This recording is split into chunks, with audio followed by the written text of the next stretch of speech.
आज सकाळी साईडवरती 8 वाजताच गेलो होतो, पण काम 11 वाजता चालू झालं. नमस्कार, मी सुजित आणि 100K जर्नीच्या एका नवीन व्हिडिओमध्ये तुमचं सगळ्यांचं स्वागत आहे. काल दिवसभर दुसऱ्या साईडवरती काम केलं होतं आणि आज ह्या साईडवरती परत यायचं होतं, त्यामुळे काल संध्याकाळी जेसीबी ह्या साईडवरती आणून लावला होता. आणि आज साईडवरती एवढे जेसीबी झाले होते, कोणाच्या वाट्याला किती काम येते हे सुद्धा कळत नव्हतं. परवा या साईडवरून जाताना जिथली मी लेवल करून गेलो होतो तिथं आता सगळीकडे स्टीलची जाळी मारली, त्यामुळे आज कॉन्क्रीटचं काम चालू होणार होतं आणि सतीश सर त्याच कामात बिझी होते. आणि कॉन्क्रीटचं काम अचानक चालू झाल्यामुळे जेसीबी वाल्यांचं डोकं बंद पडलं होतं. त्यात पोकलाईन पण साईडवरती आलं होतं. पोकलाईन आपलं ब्रेकर मारायचं काम करत होतं, मग त्याची मजा घेत बसलो. आणि ह्या कार्यकर्त्याला सिमेंट साईडला खाली करायला सांगितलं होतं. ह्या पट्ट्याने सगळं पत्र्यावरती खाली केलं. आता परत त्याला सगळं उचलायला लावलं होतं. आणि एवढ्या सगळ्या सिमेंटचा बॅग बघून त्या लेबरचं तोंडभर बघण्यासारखं झालं होतं. त्याला 2-4 देव तरी एकदाच आठवले असतील. जवळजवळ 11 वाजत आले होते आणि सतीश सरांनी मला कंपनीच्या बॅक साईडला जायला लावलं होतं, कारण मी त्या दिवशी तुम्हाला सांगितलं होतं की कंपनीच्या बॅक साईडला ड्रेनेज लाईनचं काम चालू झालेलं आहे. तिथं सुद्धा आधीच एक जेसीबी काम करत होतं. ड्रेनेजची लाईन तर उकरायचं काम करत होता. आता मला फक्त गाडायचं काम करायचं होतं.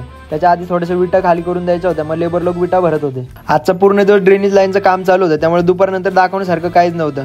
तर असा होता आजचा दिवस. चला भेटू उद्याच्या व्लॉगमध्ये.